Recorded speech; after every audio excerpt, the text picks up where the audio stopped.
સ્વામિનારાયણ સાક્ષાત્ અક્ષર પુરુષોત્તમ સર્વેભ્યઃ પરમાં શાંતિં આનંદં સુખમર્પયેત.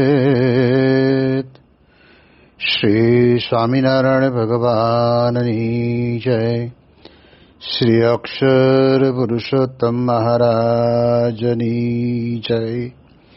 શ્રી ગુણાતીતાનંદ સ્વામી મહારાજની જય.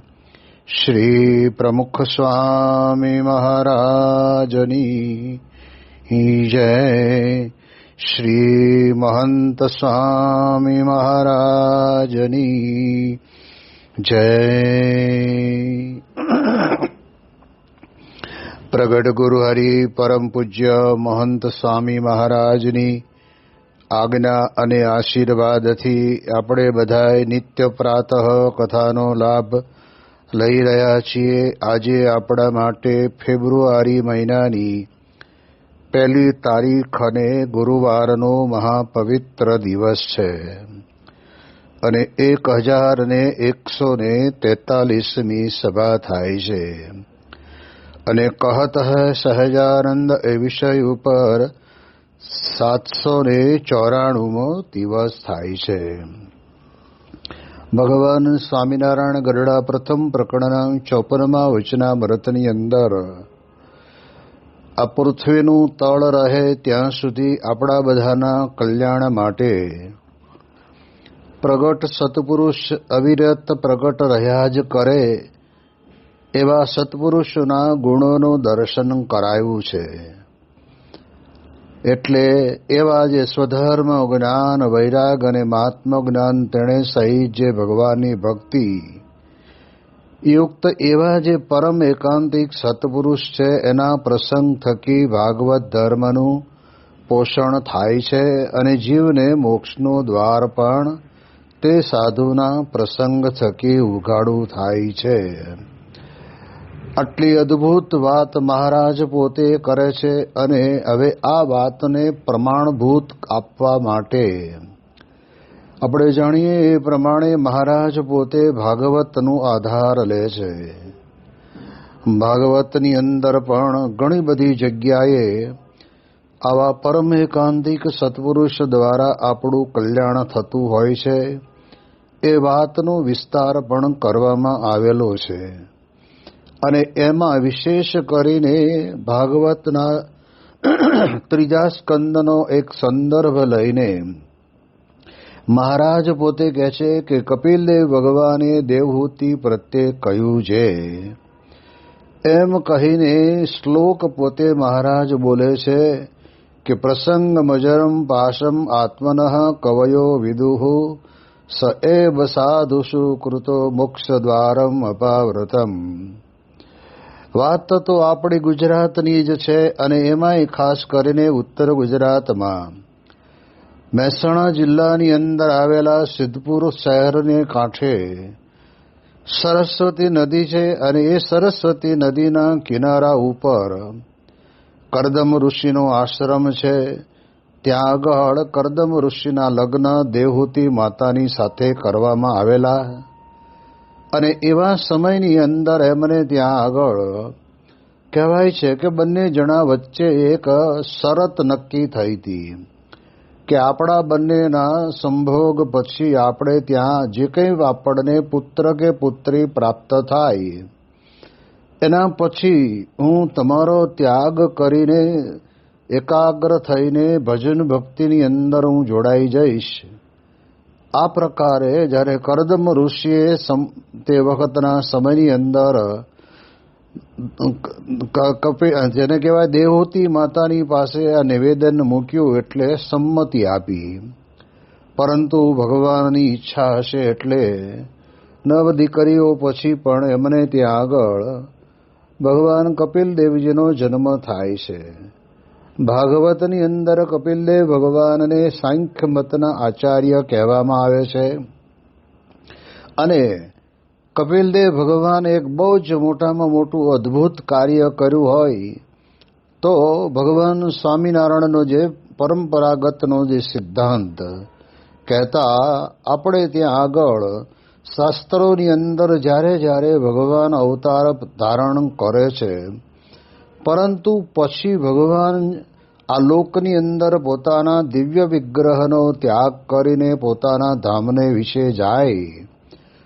પણ એક ભારતીય સંસ્કૃતિની અંદર એક વાત એવી પડેલી છે કે જેની અંદર આપણે બધા જાણીએ એ પ્રમાણે કહેવાય છે કે એ કોઈ એવા સંત દ્વારા ભગવાન પ્રગટ રહે છે. જેમ આપણે રામચંદ્રજી ભગવાન પોતે પ્રગટ થયા, તો હનુમાનજી મહારાજ જેવા સંત દ્વારા આ પૃથ્વી ઉપર ભગવાન પ્રગટ રહ્યા છે. અને એટલે જ હનુમાનજી મહારાજના યોગની અંદર આવેલા એવા તુલસીદાસજી મહારાજે પણ લખ્યું કે રામ મિલન કે કારણે જોતું ભયો ઉદાસ, તુલસી શોધિલે સંગત સંત કે રામ જીનો કે પાસ. આપણને મનુષ્ય માત્રને રામચરિત માનસની કથા કહીને આપણને બધાને ભગવાનમય તો એમણે બનાવ્યા. આપણી વૃત્તિને ભગવાનમાં સ્થિર કરવા માટેનું પણ એમણે કહ્યું. પરંતુ એની સાથે સાથે મહત્વની બાબત છે કે જ્યારે મોટા પુરુષને મળે રે, એટલે કે છે કે જ્યારે આવા સંત મળે ત્યારે આપણને ભગવાનનો જેવો છે એવો પરિચય થાય છે. અને એટલે જ નિષ્કુળાનંદ સ્વામીએ કહ્યું ને કે મળે પ્રભુ પ્રગટ પ્રમાણ રે, કાં તો તેના મળેલ કલ્યાણ રે. એહ વિના કોટી ઉપાય રે, આત્યંતિક કલ્યાણ નવ થાય રે. મળે પ્રભુ પ્રગટ પ્રમાણ. પ્રભુ પોતે પ્રગટ હોય ત્યારે તો ભગવાન પોતે પોતાના ઐશ્વર્ય દ્વારા એ મુમુક્ષુ જ્યારે ભગવાનને પ્રગટને શરણે જાય છે ત્યારે તો એની મુક્તિ એને થઈ જાય છે. પરંતુ આપણે જાણીએ કે પછી શું, તો કે પ્રભુ પ્રગટ ન હોય ત્યારે કાં તો તેના મળેલે કલ્યાણ રે. એના પછી એમના ભાવને પામેલા અખંડ ભગવાનને ધારણ કરનારા, જેમ મહારાજે આ પ્રથમના 54મા વચનામૃતની અંદર કહ્યું, એવી રીતે ધર્મ જ્ઞાન વૈરાગ અને મહાત્મા જ્ઞાને સહિત ભક્તિવાળા એકાંતિક સાધુ મળે ને ત્યારે કહે છે કે એના પ્રસંગ થકી મોક્ષનું દ્વાર ઉઘાડું થાય છે. એટલે કલ્યાણ માટે તો ભગવાને પોતે પોતાની હયાતીની અંદર પોતે અનંતના કલ્યાણ કર્યા. પણ જ્યારે ભગવાન આ પૃથ્વી ઉપરથી પોતાના ધામને વિશે પધારે છે ત્યારે આપણને બધાને બહુ સારી રીતે સમજાય એવી રીતે અહીંયા આગળ કહેવાય છે કે કપિલદેવ ભગવાન અને દેવહૂતિ માતાની વાત એ મહારાજ પોતે શાસ્ત્રોક્ત કરે છે. અને ત્યાં જ્ઞાન વાવ છે. એ જ્ઞાન વાવના કિનારા ઉપર બેસીને તે વખતે દેવહૂતિ માતાએ પોતે કપિલદેવ ભગવાનને પ્રશ્ન કર્યો કે હે કપિલદેવ, અમારો સ્ત્રીનો અબળાનો દેહ છે અને આ પ્રમાણે કહેવાય છે કે મારા આત્માનું કલ્યાણ કેવી રીતે થાય. અને ત્યારે તે વખતના સમયની અંદર કપિલદેવ ભગવાન પોતે જો એવું એમણે કીધું હોત તો લેશ માત્ર ખોટું નથી. કારણ કે આપણે હમણાં જ કહ્યું ને કે ભગવાન પ્રગટ મળે તો જરૂર આપણું કલ્યાણ કરે જ. એમ અહીંયા આગળ કપિલદેવ ભગવાન 24 અવતારમાંનો એક અવતાર ગણાય. અને એ પોતે એમ કહી દે કે માતા, તમે શા માટે ચિંતા કરો છો? મારા જેવો દીકરો અને હું ભગવાન સ્વયં તમારે ત્યાં મેં જન્મ ધારણ કર્યો, એટલે તમારા કલ્યાણમાં કોઈ ખામી હોય નહીં. આવું એમણે કહેવું હોત તો કંઈ પણ દીધું હોત. પરંતુ યાવત ચંદ્ર દિવાકરો સુધી, આ પૃથ્વીનું તળ રહે ત્યાં સુધી સમયાંતરે જે કંઈ ભગવાન કે ભગવાનના સંત રૂપ સંતના અવતારો આ પૃથ્વી ઉપર પ્રગટ થાય, એ એના માટે થઈને એમણે આપણને બધાને એક સરળ જ્ઞાન આપી દીધું. અને એ જ્ઞાન કેવું? તો અહીંયા આગળ આપણને કહે છે કે દેવહૂતિ માતાને કપિલ દેવજી કહે છે કે હે માતા, દેહના સગા સંબંધી એની સાથે જેવું આપણને આ પ્રમાણે કહેવાય છે કે હેત છે, જેને પ્રસંગ શબ્દ વાપર્યો છે, તો એવું હેત આપણને જો ભગવાનના પરમ એકાંતિક સંતને વિશે થઈ જાય તો કહે છે કે મોક્ષનું દ્વાર ઉઘાડું થાય, એમાં કોઈ શંકાને સ્થાન નથી. એટલે અહીંયા આગળ કપિલદેવ ભગવાન પણ દેવહૂતિ માતાને આત્મકલ્યાણ માટે એ સત્પુરુષ જ બતાવ્યા, અને સત્પુરુષની અંદર પ્રીતિ કેટલું સરળ કરી દીધું. મહારાજ કહે છે ને કે જેમ પોતાના પરિવારની અંદર પત્ની કે પુત્રની સાથે જેવું હેત છે, એવું હેત આપણને આવા પરમ એકાંતિક સંતની સાથે થઈ જાય તો પછી આપણા કલ્યાણમાં કોઈ પણ પ્રકારની ખામી રહેતી નથી. અને એટલા જ માટે થઈને મહારાજ પોતે ભાગવતનો આધાર લે છે.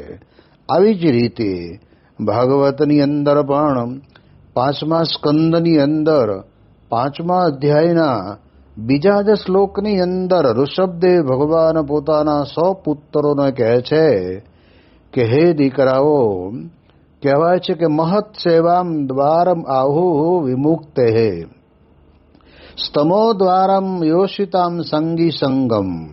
કહેવાય છે કે મોટા સંતની સેવા કરવાથી કહેવાય કે મુક્તિનું દ્વાર ઉઘડી જાય છે. અને જે સ્તમો દ્વારમ યોષિતામ સંગી સંગમ, કે તમ કહેતા અંધારનું, એ ક્યારે આવે તો કે જે કોઈ ભગવાનના ભજવાના માર્ગે નીકળેલી વ્યક્તિ સ્ત્રીઓના સંસર્ગની અંદર રહેનારી હોય અને એના સંગે આપણે જઈએ તો આપણા જીવનની અંદર કલ્યાણની વાત તો બાજુ પર રહે, પણ અહીંયા આગળ આપણું કહેવાય છે કે અંધકારમય જીવન બની જતું હોય છે. એટલે એટલા માટે સુહૃદ સર્વદેહી નામ આ પ્રમાણે કહેવાય કે સંતના લક્ષણ બતાવ્યા, અને એવા સંત દ્વારા કહે છે કે આપણી મુક્તિ થાય છે. એટલે આ દ્રષ્ટિએ આપણે જોવા જઈએ તો પણ આપણને આ જ વાત કરે છે.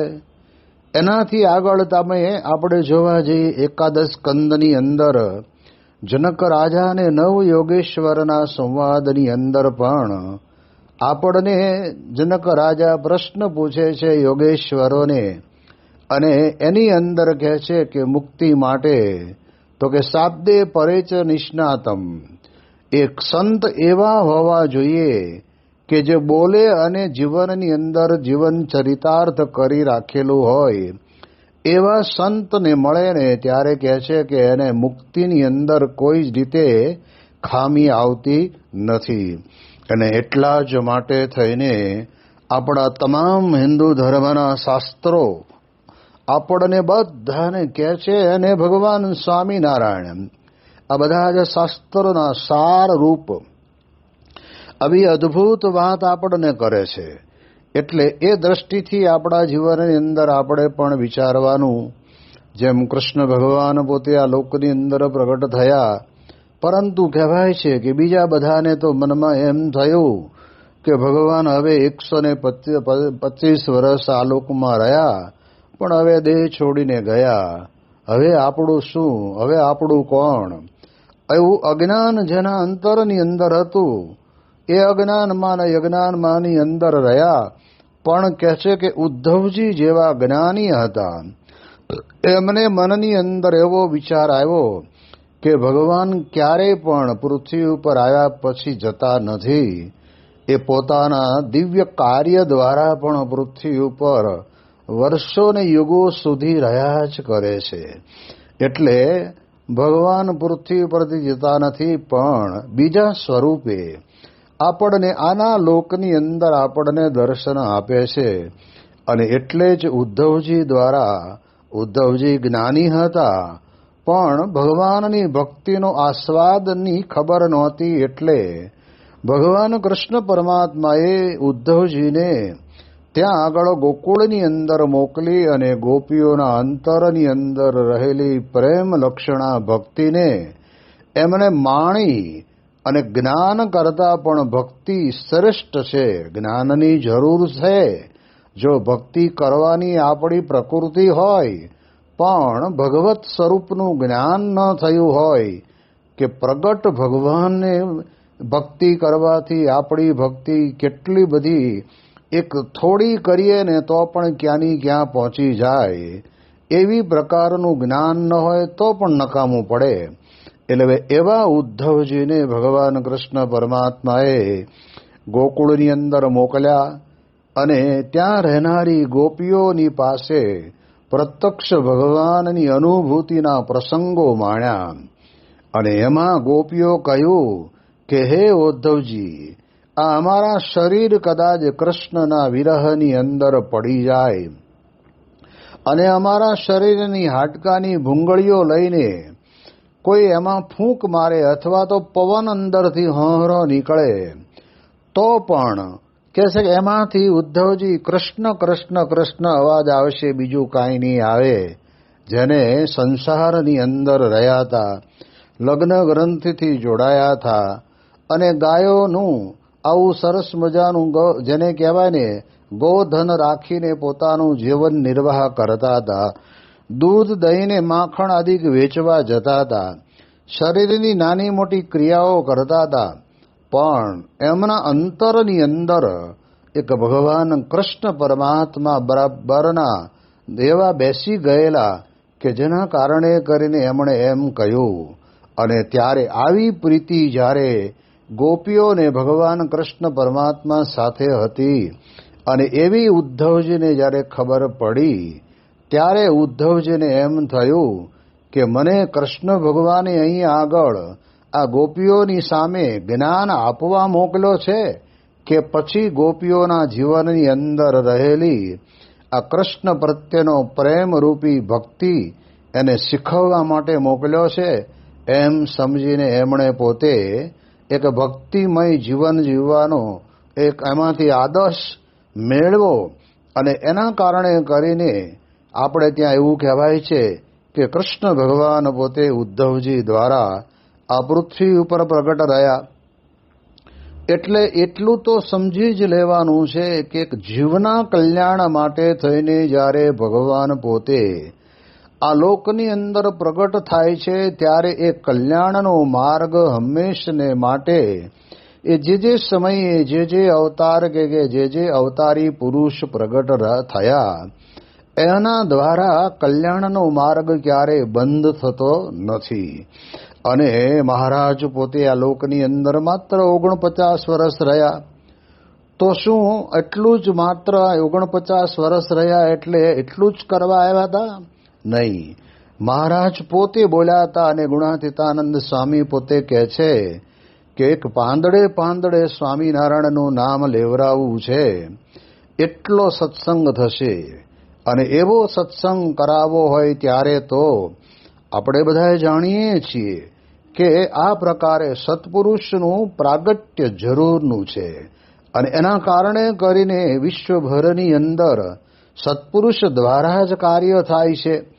આપણે જે કંઈ પ્રમુખ સ્વામી મહારાજના યોગની અંદર આવ્યા, વર્તમાન સમયની અંદર મહંત સ્વામી મહારાજના યોગની અંદર આપણે આવ્યા, એ બધાના જીવનની અંદર આપણે અનુભવ કર્યો છે કે એ આલોકની અંદર જેને 17,000 ગામડાઓમાં એમણે વિચરણ કર્યું, 2.5 લાખ ઘરોની અંદર એમણે પધરામણી કરી, 7.5 લાખ કરતાં વધારે પત્રો લખ્યા વાંચ્યા.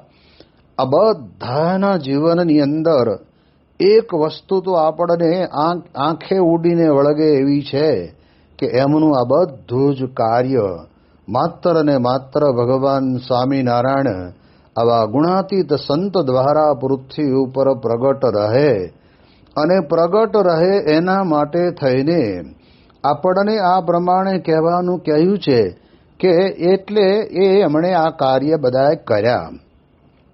એટલે આપણે જાણી લેવાનું કે ભગવાન આ પૃથ્વી ઉપર આવ્યા પછી કંઈ જતા રહેતા નથી, પરંતુ આવા પરમ એકાંતિક સત્પુરુષ દ્વારા હંમેશને માટે પૃથ્વી ઉપર પ્રગટ રહે છે. અને એટલે જ આ પ્રગટ છે એની આપણને બધાને પ્રતીતિ આવે. નહીતર કેવું હોય, અંધારું હોય પણ અંધારાની અંદર દીવડો પણ હોય, દીવડામાં દિવેલ પૂરેલું હોય, દિવેટ મૂકેલી હોય, પણ જો એને કહેવાય છે કે પ્રજ્વલિત અગ્નિ દ્વારા કરીને દીવાને પ્રગટાવવામાં ન આવે તો પછી દીવો હોવા છતાં પણ અંધારું જ રહ્યા જ કરે છે.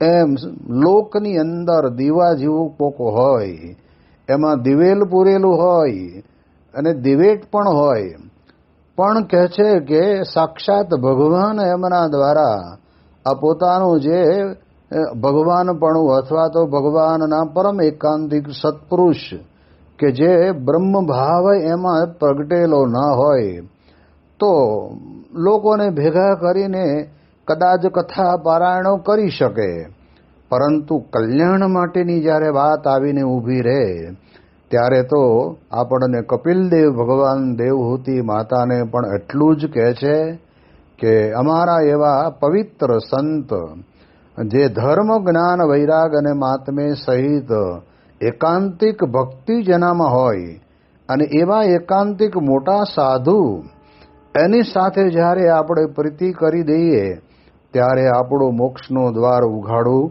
થાય છે. આ પ્રકારની વાત ભગવાન સ્વામિનારાયણ પોતે આ વચનામૃતની અંદર આપણને સમજાવે છે. પછી મહારાજ આગળ વાત કરતા કહે છે કે જેવો એ જીવને પોતાના સંબંધીને વિશે દ્રઢ પ્રસંગ છે તેવો ને તેવો જ પ્રસંગ જો ભગવાનના એકાંતિક સાધુને વિશે થાય તો એ જીવને મોક્ષનું દ્વાર ઉઘાડું થાય છે.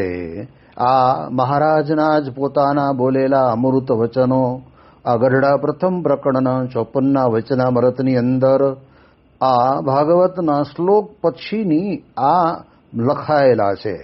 અને એ લખનારા સંતો જ છે કે એ બીજા તો કોઈ બહારથી કોઈ લખવા આવ્યું નહોતું. જેમણે વચનામૃત લખ્યા 4 સદગુરુ સંતોએ ભેગા મળીને એમણે જ લખ્યું છે. તો આપણે હવે શું વિચારવાનું? તો કે છે કે આપણે માટે પણ આપણે હવે એટલા ભાગ્યશાળી છીએ કે જે ભગવાન સ્વામિનારાયણે પોતાના વારસદાર અક્ષર બ્રહ્મ ગુણાતીતને ઓળખાયા અને એ ગુણાતીતને ઓળખાવ્યા પછી મહારાજ પોતે બહુ લાંબુ રોકાયા નહીં અને પોતાના અક્ષરધામને વિશે વધાર્યા. પણ એ ગુણાતીતાનંદ સ્વામીએ ભગવાન સ્વામિનારાયણને ઓળખાવ્યા. જો સાચા સત્પુરુષ હોય ને અને એમને જો પોતાના અંતરની અંદર પોતાના ઈષ્ટદેવની વિશેની અનન્ય ભક્તિ અને અનન્ય નિષ્ઠા હોય તો એ પોતે પોતાના જીવનની અંદર ગમે તેવા કપરા સંજોગ આવે તો પણ એને ગણ્યા વગર એ હજારો મુમુક્ષુઓને ભગવાન ઓળખાવે. આ એક સંતનું બહુ જ મોટામાં મોટું આ કાર્ય કહેવાય. અને એ અક્ષર બ્રહ્મ ગુણાતીતાનંદ સ્વામીએ એ મહારાજે ગુણાતીતાનંદ સ્વામીની ઓળખાણ આપી અને સ્પષ્ટ શબ્દમાં કહ્યું કે આ જેવા કોઈ સાધુ નથી અને મારા જેવો કોઈ ભગવાન નથી. આવું તો પંચાળાની અંદર ઝીણા બાપુના દરબારની અંદર રાસ રમ્યા તે વખતના સમયની અંદર મહારાજ પોતે બોલ્યા. અને રાઠોડ દાદલને ત્યાં આગળ પણ જ્યારે આ પ્રમાણે ફૂલદોલના ઉત્સવની અંદર હોરીના પદો ગવાતા હતા અને ત્યારે આવ્યું કે એવા સદગુરુ કોણ, અને ત્યારે મુક્તાનંદ સ્વામી જેવા સંત એ પોતે બોલ્યા કે મહારાજ એવા સદગુરુ તો આપ છો. અને ત્યારે મહારાજે કહ્યું કે મુક્તાનંદ સ્વામી એ અમે તો સાક્ષાત સર્વ અવતારના અવતારી છીએ, ભગવાન છીએ, પણ એવા સદગુરુ તો આ મૂળ અક્ષર મૂર્તિ ગુણાતીતાનંદ સ્વામી છે. ત્યારે આવી રીતે મહારાજે જ્યાં જ્યાં જરૂર લાગી ત્યારે અક્ષર બ્રહ્મનો પરિચય કરાયો છે. કારણ એટલું જ કે ભગવાન પછી આ પૃથ્વીનું તળ રહે ત્યાં સુધી અક્ષર બ્રહ્મની પરંપરામાં જ પ્રગટ રહેશે. આપણે જાણીએ છીએ સંત સ્વામી પણ પોતે વાતો કરતા કે ઘણા બધા પરમહંસો સિદ્ધ દશાને પામેલા હતા અને એમના મંડળની અંદર પણ સંતો હતા, પરંતુ એ મંડળના એમના શિષ્યોએ ક્યાંય પણ કોઈ જગ્યાએ એવી પ્રકારની વાત એમણે નથી કરી કે પછી જેમ મહારાજે પોતે જેમ અક્ષર બ્રહ્મ ગુણાતીતાનંદ સ્વામી માટે મહિમા ગાયો એવો મહિમા કોઈ અન્ય સદગુરુનો પણ ગાયો હોય એવું આપણને જાણવા મળતું નથી. હા, એ વચન સિદ્ધ પુરુષ હતા કે ઘોડીને બેઠી કરવી હોય તો કરી શકે. પછી કહેવાય છે કે ત્યાં આગળ સુંદરિયાણાના હિમરાજ શાહને એ નાડી બતાવી, નાડી મળે નહીં. તે અષ્ટાંગ યોગ સિદ્ધ કરેલા સિદ્ધ પુરુષ હતા. સારંગપુરની અંદર હનુમાનજી મહારાજની મૂર્તિને એક દ્રષ્ટિ દ્વારા એમણે પોતે ધ્રુજાવી હતી. આ બધી જ પ્રકારનું હતું, પણ મહારાજ પોતે ક્યારેય એવું બોલ્યા નથી કે આ પ્રકારે અમારા પરમ એકાંતિક સંત અથવા તો અમારા વારસદાર અથવા તો અક્ષર બ્રહ્મ એ જો કોઈ હોય તો ગુણાતીતાનંદ સ્વામી છે. એની વાતનો વિશેષ કરીને મહારાજે બધાને એ ઓળખાણ કરાવી. જેમ ભાદરાની અંદર જ્યારે મહારાજ પોતે ગયા ત્યારે પણ ભાદરાની અંદર મૂળજી ભગતના ઘરની અંદર જ્યારે મહારાજ થોડાક વહેલા ગયા અને સાકરબાને પૂછ્યું કે આ મૂળજી ક્યારેય અમને યાદ કરે, અને ત્યારે એમણે કહ્યું કે મહારાજ એ તો ઘણીવાર પણ આપને ભૂલતા નથી. અને ત્યારે મહારાજ બોલ્યા, મહારાજ કે તો ગર્ભમાં આવ્યા પહેલા પણ અમને દેખતા હતા, ગર્ભમાં આવ્યા પછી પણ અમને દેખતા હતા, અને અત્યારે પણ એટલા જ અમારી સાથે જોડાયેલા છે. એ પ્રકારે જન્મસિદ્ધ પુરુષની જે વાત આપણને આપણા શાસ્ત્રોની અંદર જે કહેવામાં આવી છે એ વાતનું વિશેષ જ્ઞાન આપણને જાણીએ એ પ્રમાણે મહારાજે પોતે વહેતી મૂકી. અને આ પ્રમાણે જે સદગુરુ હતા તે સદગુરુ સંતોના શિષ્ય, એના શિષ્ય, એના શિષ્ય, એના શિષ્યો બધા ખરા, પરંતુ કોઈ જગ્યાએ એ પોતાના ગુરુનું મંદિર નહીં, અથવા તો કોઈ જગ્યાએ મહારાજની જોડે એ એમના ગુરુની મૂર્તિ પણ નહીં. કારણ કે અક્ષર બ્રહ્મ જ એક પુરુષોત્તમ નારાયણના ઉત્તમ ભક્ત હતા, અને એ અક્ષર બ્રહ્મનો મહિમા સ્વયં ખુદ પુરુષોત્તમ નારાયણે ગાયો હતો. અને એના કારણે કરીને મહારાજ પોતે જૂનાગઢની અંદર એવું બોલેલા, જૂનાગઢના નવાબને એવું કહેલું કે તમે અહીંયા અમને મંદિર કરવા માટે સંમતિ આપો તો અમે અહીંયા રહીશું. અને ત્યારે તે વખતે મહારાજે કહ્યું કે તમે તમારી ઈચ્છા છે તો અમે રહીશું. મંદિર તૈયાર થયું, પ્રતિષ્ઠા થઈ ગઈ, અને પછી ધીરે રહીને મહારાજ તો નીકળવાની તૈયારી કરતા હતા. અને તેવા સમયની અંદર નવાબે કીધું કે આપે અમને કોલ આપ્યો છે ને કે અમે અહીંયા રહીશું. અને ત્યારે મહારાજ ધીરે રહીને બોલ્યા, નવાબ સાહેબ અમે રહીએ કે અમારા જેવા મૂકીએ. અને ત્યારે તે વખતે નવાબ આ જૂનાગઢ પરગણું આખું સંભાળતા, એટલે એને તો ખબર પડી ગઈ કે મહારાજ કાયમ આ એક જ જગ્યા ઉપર રહે, એના કરતાં તો સત્સંગની અંદર એમનું વિચરણ ચાલુ ને ચાલુ રહે તો હજારો મુમુક્ષુઓનો કલ્યાણનો દ્વાર ઉઘાડા થાય. એટલે નવાબ સાહેબે ધીરે રહીને પછી કહ્યું કે મહારાજ આપ ન રહો તો આપ જૈસા રખો. અને ત્યારે કહ્યું કે અમારા અક્ષર બ્રહ્મ ગુણાતીતાનંદ સ્વામી એ હમ જૈસા હૈ, કે અમારી જેવા છે. એટલે અમે અહીંયા જૂનાગઢ મંદિરના મહંત તરીકે અમને નિયુક્તિ કરીએ છીએ. અને એ ગુણાતીતાનંદ સ્વામી પણ આપણને પોતાની એ મહારાજ સાથેની જોડાયેલી પ્રીતિની પણ અનુભૂતિ કરાવે છે. અનુભૂતિમાં એમ ગુણાતીતાનંદ સ્વામી બોલ્યા કે મહારાજ આપની સ્મૃતિ વિના એક ક્ષણ માત્ર પણ જો મારી વીતે તો મારું એટલા સમયની અંદર આ મગજનું માથાનું તાળવું ફાટી જાય. એટલે એક ઘડીભર અમે તમને વિસારતા નથી. અખંડ હૈયાની અંદર અમે આપને ધારણ કરીને રહીએ છીએ, બોલીએ છીએ, ચાલીએ છીએ, ખાઈએ છીએ, પીએ છીએ, પણ આપનું ભજન અને આપનું સ્મરણ ક્યારેય વિસરાતું નથી. ત્યારે એવા જે એકાંતિક સાધુ અને એ સંતની પરંપરા આપણે ત્યાં ચાલી આવે છે. એ ગુણાતીતાનંદ સ્વામી, પછી ભગતજી મહારાજ, શાસ્ત્રીજી મહારાજ, યોગીજી મહારાજ, પ્રમુખ સ્વામી મહારાજ અને વર્તમાન કાલે મહંત સ્વામી મહારાજ દ્વારા. એટલે આપણો મોક્ષ તો આવા પરમ એકાંતિક સત્પુરુષ જ કરવાના છે અને કરી રહ્યા છે. એની વિશેષ વાતો આપણે આવતીકાલે કરીશું. શ્રી સ્વામિનારાયણ ભગવાનની જય.